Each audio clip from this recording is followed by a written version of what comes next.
할렐루야. 이 시간도 우리를 예배자로 불러주신 하나님께 진심으로 감사와 영광을 올려드립니다.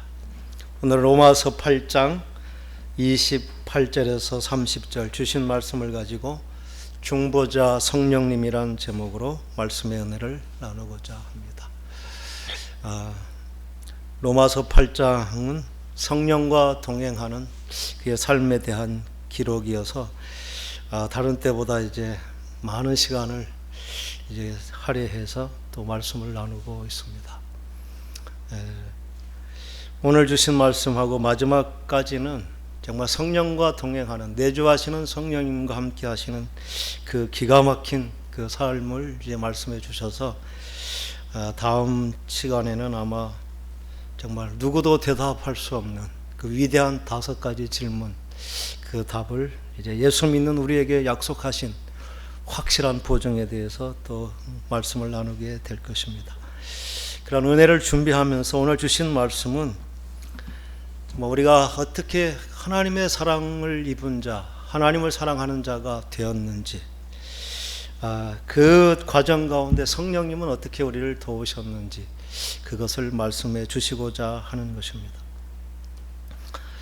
우리가 모세오경을 통해 죄가 무엇인지가 밝히 보여지면서 이 로마서가 다시 새롭게 보여지는 것입니다.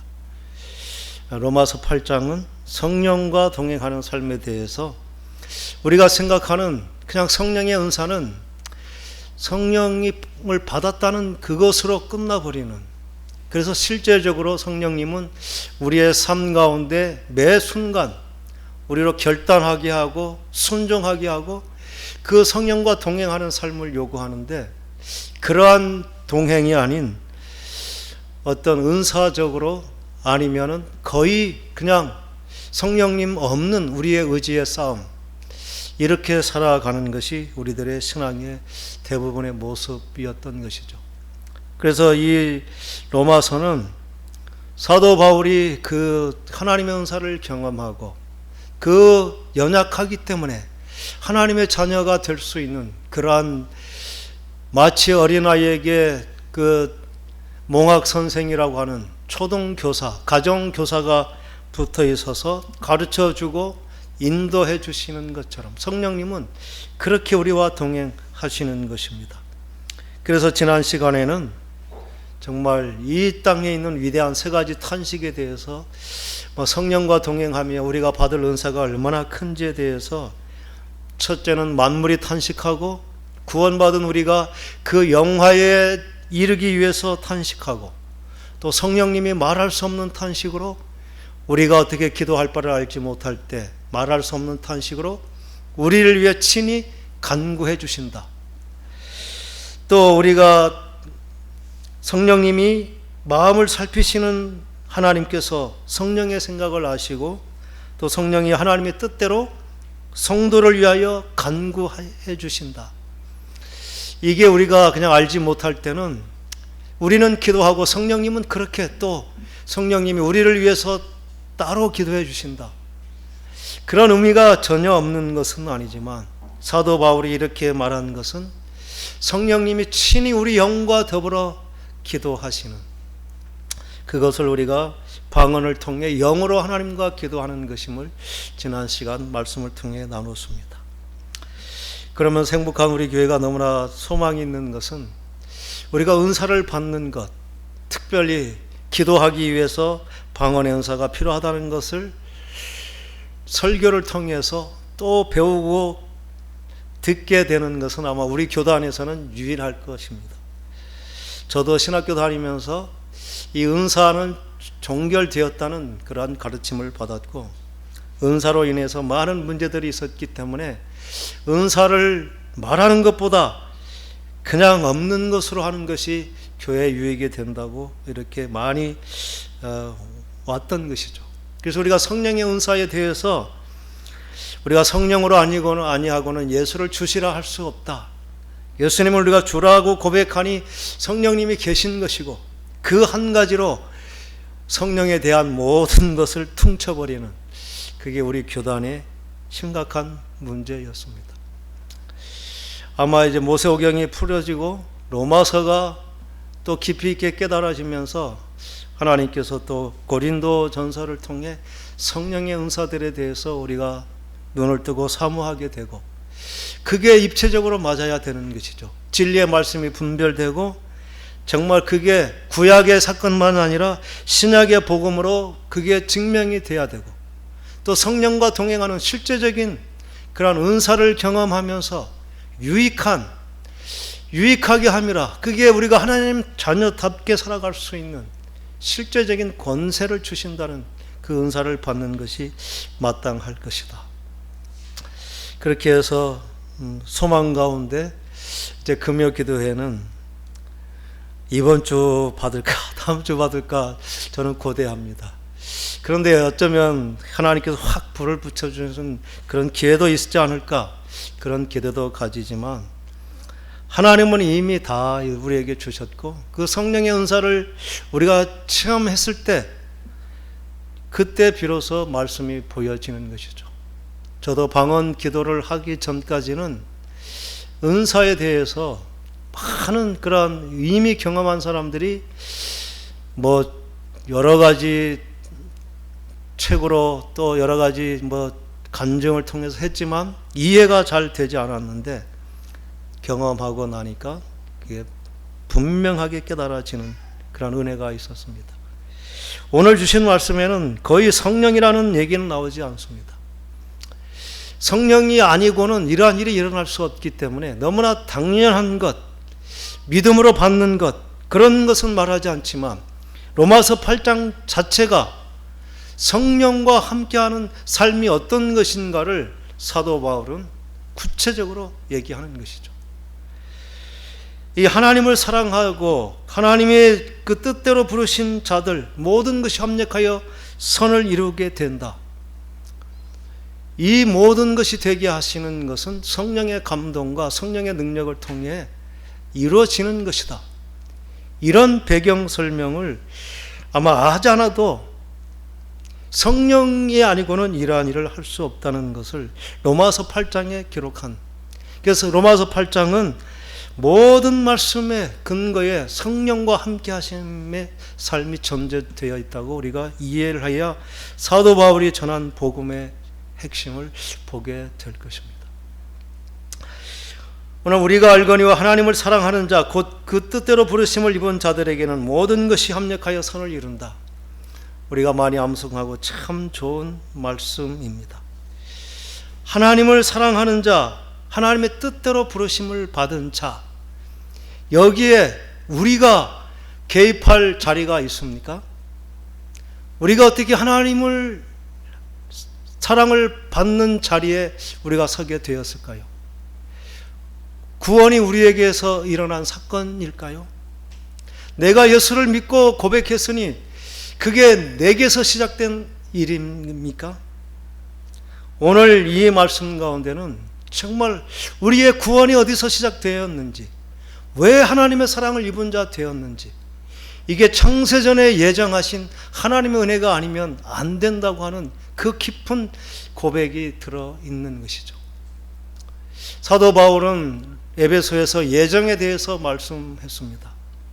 칼빈도 예정론에 대해서 분명하게 해석을 했어요. 그런데 그것을 비판하는 사람들은 그 칼빈의 해석대로 하지 않고 자기 해석대로 하면서 칼빈이 마치 잘못 이해한 것처럼 그러면서 매도해버리는 것을 보게 됩니다. 이 예정론은 모두가 다 구원받을 자격이 없는 그때에 구원받은 사람들, 그 사람들이 어떻게 구원을 받았는가? 그것은 하나님의 은혜가 아니면, 하나님의 예정이시고 택해 주신 하나님의 은혜가 아니면 도저히 우리에게는 구원의 희망이 없다. 그래서 예정론이라는 것은 하나님께서 구원받을 사람, 구원받지 못할 사람 선택해 놓았다는 것이 아닙니다. 그랬다면 선택받지 못한 책임이 하나님께 있는 것이죠. 칼빈이 그러한 말을 했겠습니까? 사도 바울이 그런 말을 했겠습니까? 예정이라고 하는 것은 내가 구원받았는데 이 구원받은 자격이 어디서 왔는지 나는 찾을 수가 없습니다.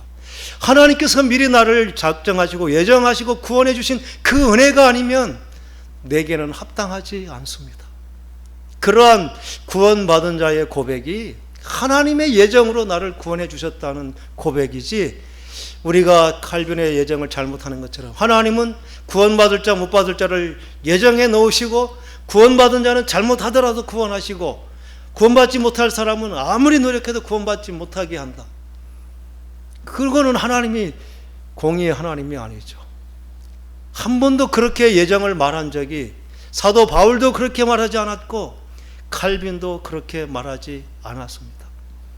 5대 강령에 말하면서도 칼빈은 구원받은 구원론 다음에 예정을 말하면서 그가 정말 제네바시를 성시화, 지금 성시화 운동하는데 하나님의 말씀으로 거룩한 하나님의 나라를 세우고자 칼빈은 그렇게 생각했죠. 제도적으로 법적으로 아주 정말 모두가 구원받게 모든 조건이 다 되어 있는데도 구원이 모두에게 임하지 않는다는 그 현실을 보게 된 것이죠. 그때 비로소 정말 인간의 어떤 노력과 어떤 제도와 방법으로도 구원받지 못하는 사람이 있다. 그런 사람은 하나님이 예정하지 않으신 것 같다. 그렇게 그 현상을 설명해야 되기 때문에 그 예정론에 대해서 구원을 받지 못한 사람이 있다는 것을 말한 것이죠. 근데 칼빈의 예정은 그렇게 말씀을 잘못 이해해서 그렇게 오해되게 말하는 것은 아닙니다. 오늘 우리가 알거니와 하나님을 사랑하는 자, 곧 그 뜻대로 부르심을 입은 자들, 우리가 우리의 뜻대로 부름을 받은 것입니까? 하나님께서 작정하신, 창세전부터 작정하신 하나님의 뜻에 의해서 우리가 부름을 받았다는 것, 이게 그 하나님의 예정에 대한 고백이 들어있는 것이죠. 그러니까 구원을 위해서 우리가 할 일은 아무것도 없고 하나님이 주신 그 구원의 선물을, 우리가 주신 선물을 믿음으로 받는 것, 그래서 우리가 예수를 믿었다고 예수님을 나의 구주로 고백하는 것, 이게 우리의 지혜 때문인가요? 우리의 노력 때문인가요? 우리에게는 자격도 아무런 그런 정말 조건도 되지 않지만 하나님께서 나로 하여금 그 진리를 깨닫게 하고 하나님의 선택이 합당하도록 내가 예수를 구주로 고백하게 된 것, 그래서 하나님을 사랑하고 하나님의 사랑을 입게 된 것, 그게 하나님의 예정해 주신 은혜, 하나님의 정말 뜻에 의해 나는 구원을 받았다는 그러한 고백인 것입니다. 그러한 사람들은 정말 그의 일상의 모든 삶을 통해서 합력하여 선을 이룬다는 것은 우리가 원하는 어떤 것을 이루는 것이 아닙니다. 하나님이 보시기에 선하고 아름다운 일, 그게 구원을 이루게 하는 것이죠. 하나님이 보시기에 선한 것이 무엇입니까? 하나님을 알지 못한 죄인이 죄인임을 깨닫고 자기가 하나님의 선택을 받은 그 특권을 받은 자, 놀라운 사랑을 받은 자라는 사실을 깨닫고 구원에 합당한 자가 되는 것, 그보다 더 하나님이 보기에 선하고 아름다운 일이 어디 있습니까? 하나님은 가장 한 영혼의 구원의 가치를 가장 귀하고 가치 있게 보는 것이죠. 근데 우리는 이 말씀을 마치 우리에게 맞춰서 우리가 하나님의 사랑을 입었고 또 하나님이 우리를 부르셨으니 이제 내가 하는 모든 일이 내 계획대로, 내 소원대로 이루어 주실 것이다, 그게 선이다, 이렇게 우리가 오해할 수 있습니다. 그 우리가 바라는 선이 내 욕심, 내 만족을 위한 것이 아니라 하나님의 영광이 된다면 그게 하나님의 선이 될 수 있겠죠. 말씀의 분명한 뜻은 하나님이 보시기에 아름다운 선이 되게 우리를 부르시고 우리의 삶을 그렇게 인도해 주신다. 우리의 삶의 목적은 그렇게 부르심에 합당한 하나님께 선이 되는 삶이 되게 하시는 것, 그게 하나님의 사랑을 입은 우리에게 주신 은혜입니다.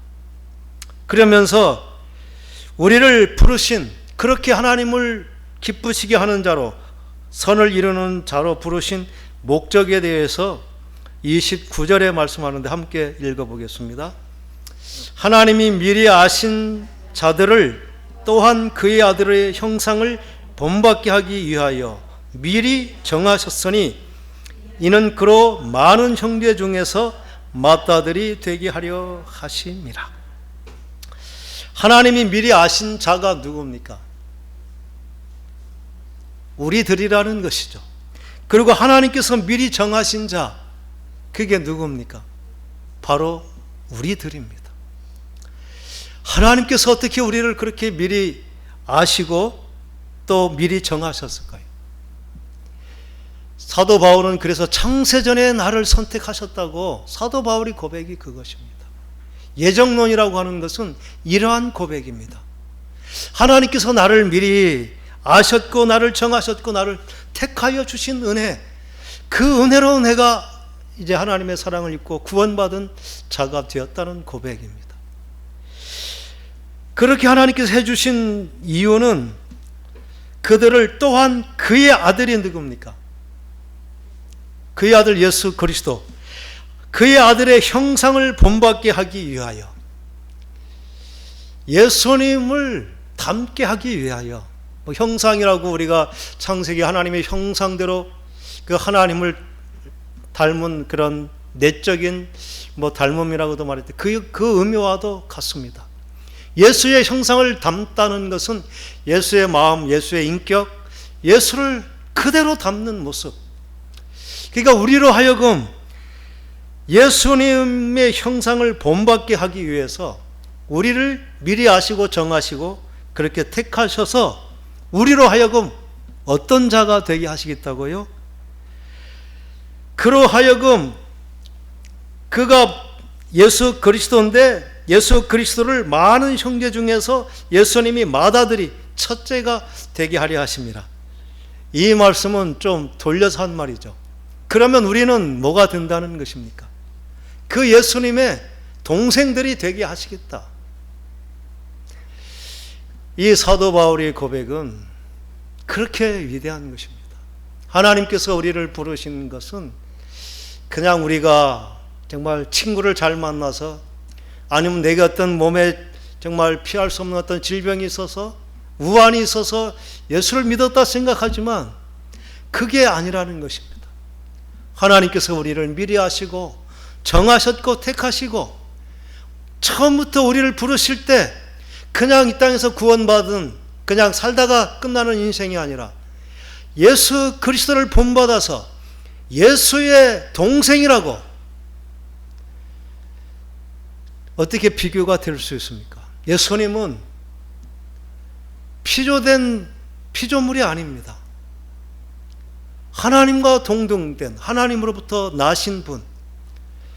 그래서 우리와는 근본부터 다르잖아요. 우리는 피조물로 만들어진 생명인데 예수님은 하나님께로부터 태어난 생명. 그런데 하나님께서는 우리를 그 예수님과 동등되게, 우리를 다른 피조물이 아니라고 같은 예수와 같은 형제, 예수님은 맏아들, 우리는 그 다음 아들. 이게 사도 바울이 우리를 부르신 우리 한 사람 한 사람에 대한 그 깨달음, 이게 성령의 감동을 통해 깨달아진 것이고, 어떻게 우리가 그렇게 살아낼 수 있을까요? 우리는 이 피조물의 한계를 가진 존재 아닙니까? 우리의 성격, 우리의 습관, 그리고 아직도 정말 죄가 정복되지 못한, 내가 주인 되지 못한, 아직도 정말 죄와 사망의 종노릇에서 벗어나지 못한 이러한 우리들. 그래서 사도 바울은 이 성령과 동행함을 통해서, 사도 바울은 이렇게 우리가 어떤 존재인지에 대한 인식과 더불어 성령의 능력으로 죄를 이기고 그 하나님의 자녀다운 거룩의 수준을 살라는 것이죠. 우리가 대통령 아들만 되어도 그 자부심을 가지고 정말 동네 깡패들하고는 어울리지 못할 것입니다. 아니면 천한 거지들하고 같이 같은 그런 천한 자리 안에, 그런 죄 짓는 자리에 가지는 않겠죠. 대통령 아버지의 체면을 생각해서라도. 그런데 우리가 그 예수님과 동생이라고 그러한 명예와 자격과 자부심을 가진 우리들인데 어떻게 우리가 세상에서 다른 사람과 똑같은 죄의 종로로 타면서 그렇게 살 수 있겠느냐?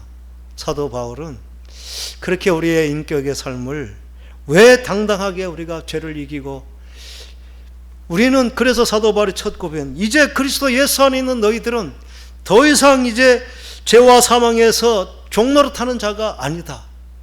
이젠 다른 정말 죄와 사망의 법을 이긴 해방된 성령의 법을 따르는 자가 아니냐.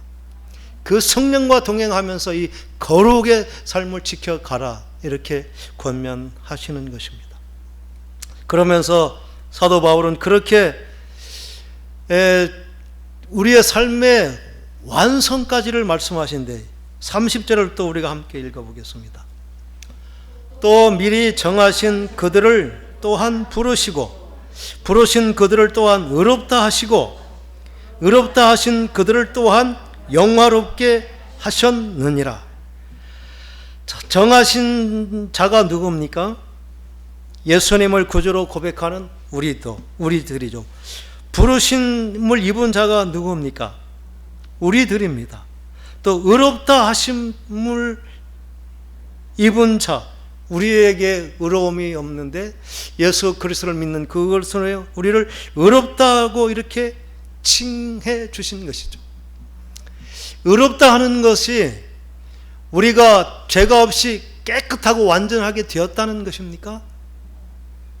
우리가 죄가 있음에도 불구하고 예수 믿는 그 거룩의 옷을 입혀주셔서 우리를 죄가 없는 것으로 인정해 주시는, 그게 칭의라는 것입니다. 이 칭의는 우리의 노력으로, 우리의 대가 지불함으로 받을 수 있는 것일까요? 우리는 그것을 우리의 믿음으로 받으려고 합니다. 어쩌면 믿음의 선한 행위를 통해서 자격으로 칭의를 받으려고 하는 것이죠. 이 칭의를 받을 자격은 이 땅에 아무도 없습니다. 아무리 자신이 성한 의지로 정말 하나님의 거룩한 그 의롭다고 여김을 받을 사람이 어디 있습니까? 아무리 병면 수행을 30년을 해도 그 마음에 죄가 없어지지 않습니다. 이 칭의는 인간의 어떤 수고와 대가와 어떤 노력으로, 자격으로, 공로로 주어지지 않기 때문에 오직 하나님의 그 사랑을 받는 예수님을 나의 구주로 고백하는 그 믿음으로만 주시는 선물이죠. 그래서 이 칭의를 받았으므로 우리는 이제 칭의에 걸맞는 성화의 삶, 의롭다 여기는 성화의 삶을 살게 되는 것입니다.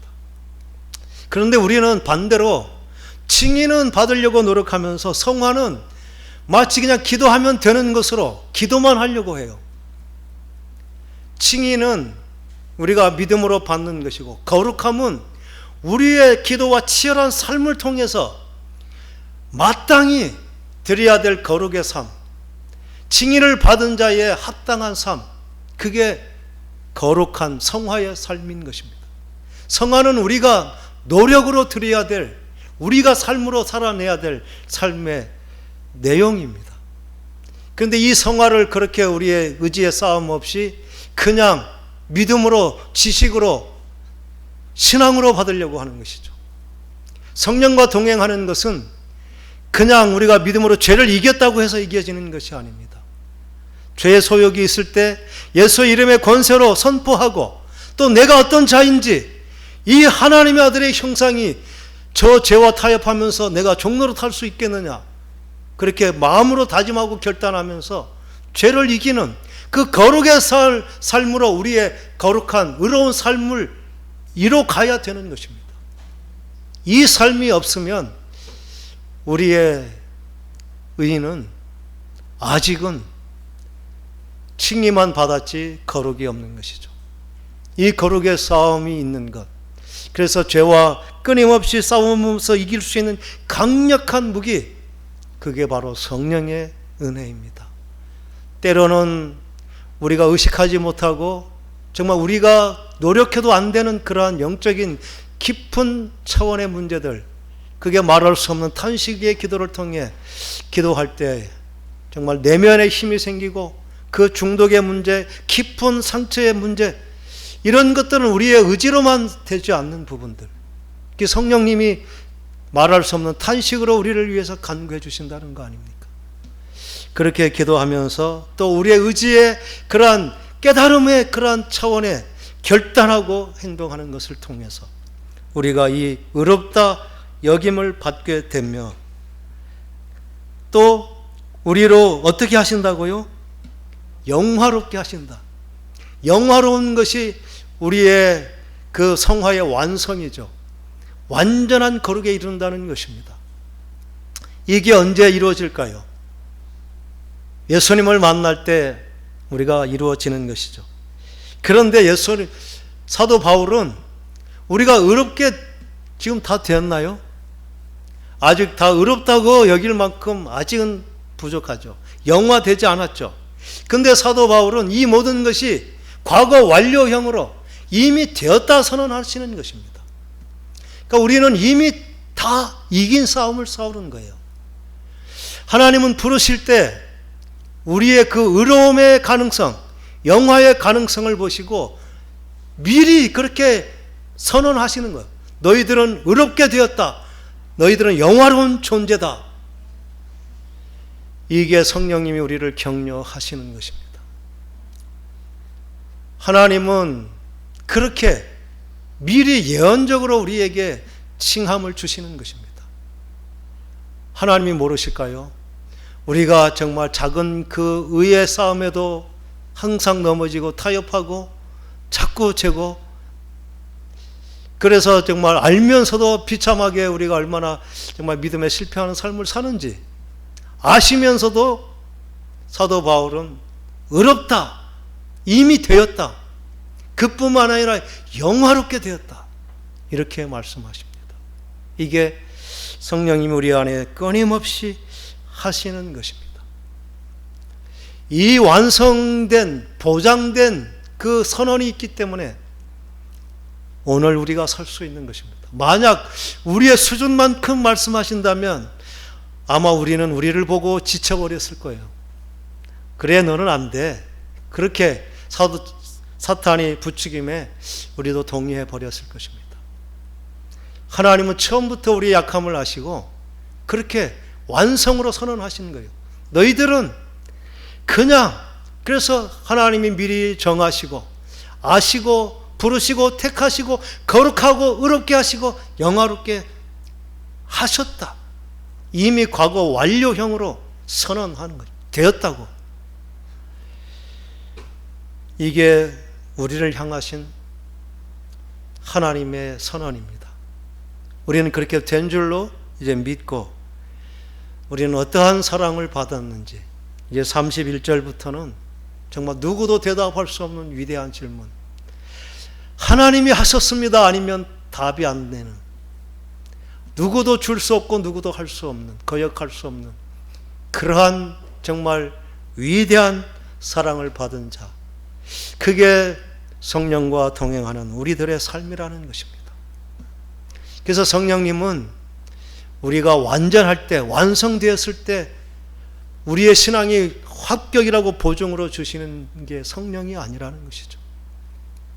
우리가 연약하기 때문에 그 거룩을 이룰 수 있도록 우리를 마치 가정교사가 우리를 붙잡아 손잡아 이끌어가면서 가르쳐주고 또 깨닫게 하고 능력을 덧입혀 주시는 그러한 은사를 주시는 것, 그렇게 살기 때문에 그 약속이 성령이 보장되었기 때문에 우리는 그 죄가 있음에도 의롭다 여기시고 완전히 보장된 은혜를 주셨다는 것입니다. 이미 우리의 현실을 보고 말씀하시는 것이 아니라 우리의 미래를 보시고 부르시는 그 순간부터 하나님 우리를 위한 작정이 얼마나 완전하고 또 얼마나 크고 얼마나 정말 세밀하신 것인가, 이러한 것들을 우리가 인정하고 받아들일 때 비로소 우리가 정말 용기를 얻고 어떠한 절망 가운데서도 또 어떠한 환경 가운데서도 지금까지는 내가 혼자 싸움이었잖아요. 모든 고민 앞에 내가 결정해야 되지만 성령님께서 이미 가장 최고의 선한 삶을 우리에게 약속해 주시고 그렇게 인도해 주신다는 이 보장의 약속을 이제 마음으로 받아들이면서 정말 예수님의 형상을 본받은, 예수님과 똑 닮은 사람을 내가 보았다, 그런 고백을 우리가 다 들어야 돼요. 왜냐하면 하나님께서 우리를 그렇게 처음부터 작정하신 것이죠. 예수님의 형상을 본받은, 예수님은 맞죠, 우린 둘째, 셋째, 넷째, 그렇게 우리는 정하셨다는 것입니다. 하나님께서 미리 그렇게 하기 위해서 우리를 뜻대로 정하시고, 하나님의 뜻을 정하시고 우리를 부르신 것,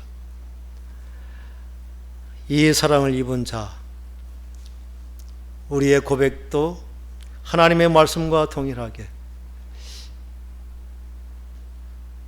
우리는 자신에게 정직한 것이 선한 것이라 여깁니다. 그것은 사탄의 속삭임이겠죠.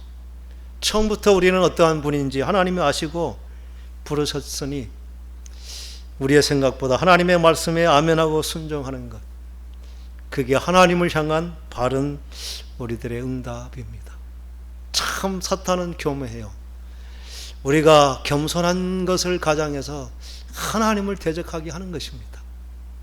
아니, 나는 부족해요, 나는 그런 사랑, 엄청난 사랑 나는 받을 수 없어요. 얼마나 겸손하게 보입니까? 그것은 하나님의 사랑에 대한 멸시입니다. 처음부터 자격이 없었죠. 아니, 바꿔 말해서 우리가 더 열심히 신앙생활 최선을 다하면 그 하나님의 마청이 예수 그리스도의 형상을 닮은 그러한 자리에 우리가 올라갈 수 있습니까? 처음부터 우리는 불가능이죠. 그러니까 받을 수 없는 그 사랑을 받은 자로서 우리가 할 수 있는 고백은 나 같은 죄인을 사랑해 주신 그 사랑에 감격할 뿐입니다. 나는 오직 정말 그 은혜를 받은 자로서 살기를 원합니다. 이렇게 정직하고 바른 고백을 저와 여러분 할 수 있기를 소망합니다.